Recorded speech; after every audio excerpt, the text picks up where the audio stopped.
अब सवाल यह है कि कल बारामूला में आतंकी हमला क्या इशारा करता है? क्या ये पाकिस्तानी आतंकियों की बौखलाहट है? क्या ये हाफिज सईद की उस धमकी का नतीजा है जो उसने शुक्रवार को दी थी? क्या सर्जिकल स्ट्राइक से घबराकर पाकिस्तानी आतंकी कश्मीर में हमला कर रहे हैं?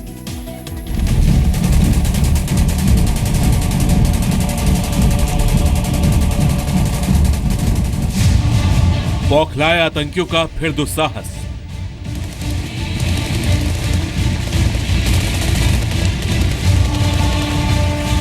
बारामूला में एक और उरी नाकाम।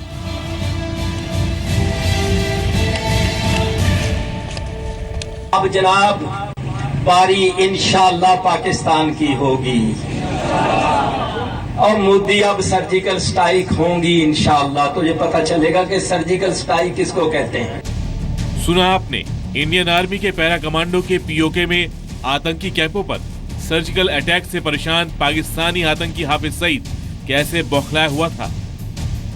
सीधे सीधे धमकी दे रहा था वो हिंदुस्तान को बताएगा कि सर्जिकल अटैक क्या होता है। और इंडिया के चैनलों वालों, इंशाअल्लाह तुम्हें पता चलेगा पाकिस्तान के फौजी जवान किस तरह इंतकाम लेते हैं, सर्जिकल स्ट्राइक्स क्या होती है। इंशाअल्लाह हम तुम्हें पढ़ाएंगे, सर्जिकल स्ट्राइक्स भी हम तुम्हें पढ़ाएंगे।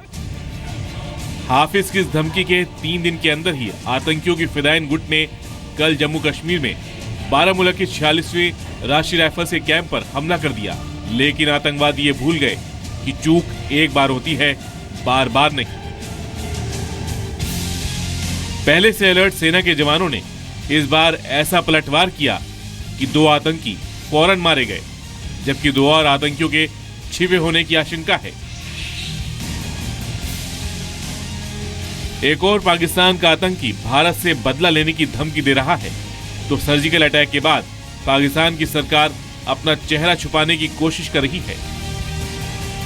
एक और तो पाकिस्तान पीओके में सर्जिकल अटैक की शिकायत संयुक्त राष्ट्र में करता है, दूसरी ओर पाकिस्तान के अवाम को झूठ बोलकर ये भरोसा देता है कि कोई सर्जिकल अटैक नहीं हुआ है। ये जितनी लेयर्स की हम बात कर रहे हैं, इनमें अगर परिंदा भी कोई पर मारता है तो पता चलता है। और इसमें सिर्फ ये नहीं है कि सिपाह एक पूरी डिप्लॉयड है लेयर्स के अंदर, इसमें पूरी वेपनरी, इक्विपमेंट, ऑब्जर्वेशन, सर्वेलेंस, हर चीज़ लगी हुई है, इस तरफ भी और उस तरफ भी। तो जैसा कि अभी जीओसी साहब ने कहा कि ये कैसे हो सकता है कि जिनके ऊपर स्ट्राइक हो उनको ही ना पता हो। पाकिस्तानी अधिकारी इसके लिए वहां के पत्रकारों को पीओके में ले जाकर उन जगहों को दिखाने का दावा भी कर रहे हैं जहां भारत ने सर्जिकल अटैक किया था। पाकिस्तान कह रहा है कि ऐसा कुछ हुआ ही नहीं।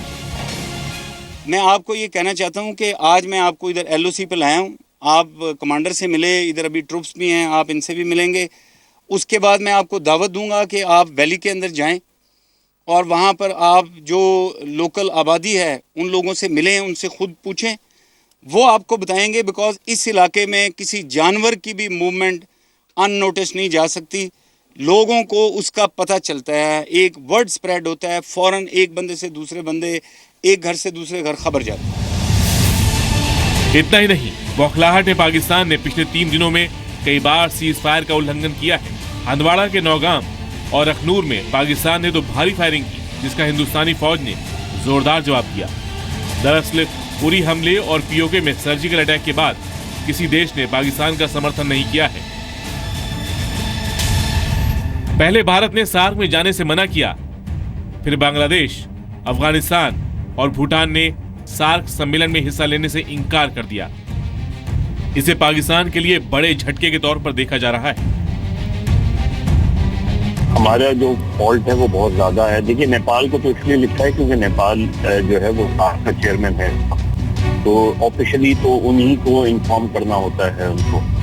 लेकिन हमें ये सोचना चाहिए कि बांग्लादेश से हमारे ताल्लुकात खराब हैं, अफगानिस्तान से सूरत हाल खराब है, तो जो रीजनल इश्यूज हैं हमारे, उसमें भी हमारी जो डिप्लोमेटिक नाकामियां हैं, अगर सार्क कॉन्फ्रेंस नहीं होती तो आपके लिए जरूर ये एक सेटबैक होगा।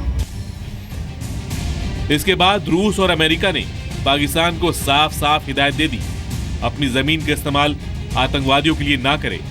चीन ने भी सर्जिकल स्ट्राइक के बाद पाकिस्तान के पक्ष में कोई बयान नहीं दिया। सर्जिकल स्ट्राइक के बाद देश में बेइज्जती और अंतर्राष्ट्रीय स्तर पर अलग थलग पड़ने के बाद अब पाकिस्तान के आतंकी और सेना दोनों बौखलाए हुए हैं। लेकिन उन्हें इस बात का भी डर है कि अगर किसी तरह की हिमाकत की तो भारत उसका करारा जवाब देगा। तो ये एक पैराडाइम शिफ्ट है। इसमें इंडिया जो है वो ये कह रहा है कि ये जो इलाका है आज़ाद कश्मीर का, ये भी हमारा इलाका है और हम जिस वक्त चाहें ये लकीर जो है अबूर कर सकते हैं। ये पुरानी जो हुकूमतें थी इंडिया की, उनकी जो स्ट्रैटेजी थी, जो हिकमत अमली थी, उससे बहुत मुख्तलिफ है। मैं बुनियादी तौर पर इसको वहाँ पर एक तो हुकूमत भी अग्रेसिव है, क्योंकि जब बॉम्बे का हुआ था वो इससे सीरियस वो था, इसमें तो इतना सीरियस नहीं, तो वो तो उनके शहर पे चले गए थे, लेकिन उन्होंने उसको रिएक्ट नहीं किया था।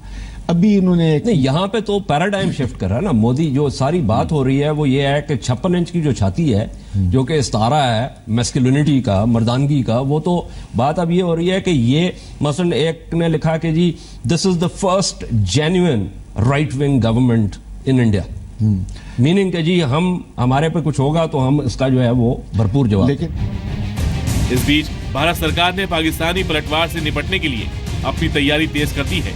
जम्मू कश्मीर, पंजाब, राजस्थान और गुजरात के पाकिस्तान से लगे बॉर्डर पर खास चौकसी बरती जा रही है। पंजाब में तो सीमा से लगे गांव को खाली करा लिया गया है। श्रीनगर से खालिद हुसैन और मनीष शुक्ला के साथ कृष्ण मोहन मिश्रा, जी मीडिया, दिल्ली।